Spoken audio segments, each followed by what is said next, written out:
മരണത്തെ ഭയമില്ലെന്ന് ഉറക്കെ പറയുന്ന ഇന്ത്യൻ സൈനിക വിഭാഗം. മുറിവേറ്റ് നിലത്ത് വീഴുന്നതിനു മുൻപ് ശത്രുവിനെ വെട്ടിയെറിഞ്ഞിടുന്ന ധീരത.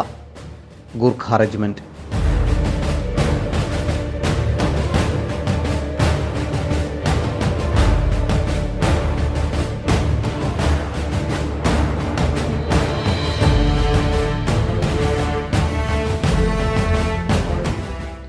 ഗൂർഖകളുടെ പോരാട്ട വീര്യം ഐതിഹാസികമാണ്.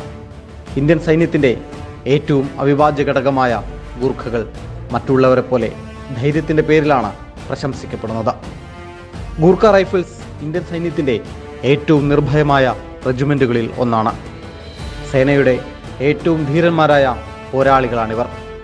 സാം മനേക്ഷ, ദാൽബീർ സിംഗ് സുഹാഗ് എന്നിവർ ഗൂർഖ റൈഫിൾസിൻ്റെ ഭാഗമായിരുന്നു. ബ്രിട്ടീഷ് പട്ടാളത്തിൻ്റെ ഭാഗമായിരുന്ന ഗൂർഖകൾ സ്വാതന്ത്ര്യത്തിന് ശേഷമാണ് ഇന്ത്യൻ സൈന്യത്തിൻ്റെ ഭാഗമാവുന്നത്. 1815 ബ്രിട്ടീഷ് ഇന്ത്യൻ സൈന്യത്തിൻ്റെ ഭാഗമായാണ് ഗൂർഖ റെജിമെൻറ്റ് രൂപീകരിക്കപ്പെട്ടത്. 1947 ഇന്ത്യ വിഭജനത്തെ തുടർന്ന് ഈ റെജിമെൻറ്റ് ഇന്ത്യൻ കരസേനയുടെ ഭാഗമായി. ഇന്ന് ഇന്ത്യൻ സൈന്യത്തിന് 35,000 സൈനികരടങ്ങുന്ന 11 ഗൂർഖ റെജിമെൻറ്റുകളുണ്ട്. ചെരിഞ്ഞ തൊപ്പികളും പരമ്പരാഗത നേപ്പാളി കുക്രികളും ഗൂർഖ സൈനികരുടെ സവിശേഷതയാണ്. ജയ് മഹാകാളി, ആയോ ഗൂർഖാലി എന്ന ഗൂർഖകളുടെ യുദ്ധവിളി ഏത് ശത്രുവിൻ്റെ ഉള്ളിലും ഭീതി പരത്തും. ഉയർന്ന കുന്നിൻ മുകളിലും പർവ്വത പ്രദേശങ്ങളിലും ആരെയും കൂസാതെയുള്ള പോരാട്ട വൈദഗ്ധ്യവും നിശ്ചയദാർഢ്യവും ഗൂർഖകളെ ഇന്ത്യൻ സൈന്യത്തിന് അത്രമേൽ പ്രിയപ്പെട്ടതാക്കുന്നു.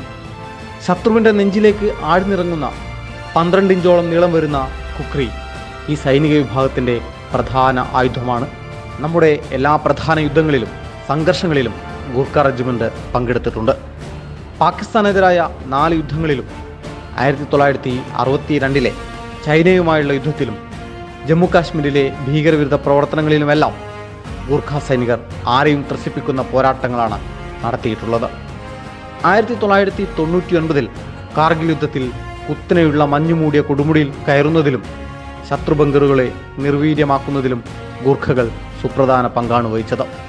വടക്കിഴക്കൻ സംസ്ഥാനങ്ങളിലെ മാവോയിസ്റ്റുകളെ നേരിടാൻ, ജമ്മുകാശ്മീരിൽ ഭീകരവാദികളെ നേരിടാൻ, 2015 പഞ്ചാബിലുണ്ടായ ഭീകരാക്രമണത്തിനെതിരെ തുടങ്ങി നിരവധി പോരാട്ട മുഖങ്ങളിൽ ഗൂർഖകൾ തങ്ങളുടെ ധീരത അടയാളപ്പെടുത്തിയിട്ടുണ്ട്. ചൈനീസ് അതിർത്തി സംഘർഷങ്ങളിൽ ഇന്ത്യയുടെ കുന്തമുനയും ഗൂർഖകൾ തന്നെയാണ്. നേപ്പാളികളാണ് ഗൂർഖ സൈനികരിൽ ഭൂരിഭാഗവും. ഇന്ത്യ നേപ്പാൾ സൈനിക സഹകരണം ശക്തമായി നിലനിൽക്കുന്നതും ഈ ഗൂർഖ സൈനികരുടെ സാന്നിധ്യം കൊണ്ട് തന്നെയാണ്. ചൈനയുടെ നേപ്പാൾ മോഹത്തിന് തിരിച്ചടിയാവുന്നതും ഈ ബന്ധമാണ്. 1947 ഇന്ത്യ നേപ്പാൾ ബ്രിട്ടൻ കരാറിൻ്റെ ഭാഗമായിട്ടാണ് നേപ്പാളി യുവാക്കൾക്ക് ഇന്ത്യൻ സൈന്യത്തിൽ ചേരാനുള്ള അനുമതി ലഭിക്കുന്നത്. ഇന്ത്യൻ സൈനികർക്ക് ലഭിക്കുന്ന തുല്യ ആനുകൂല്യങ്ങളും പെൻഷൻ സൗകര്യങ്ങളുമാണ് നേപ്പാളി ഗൂർഖകൾക്കും ലഭിക്കുന്നത്.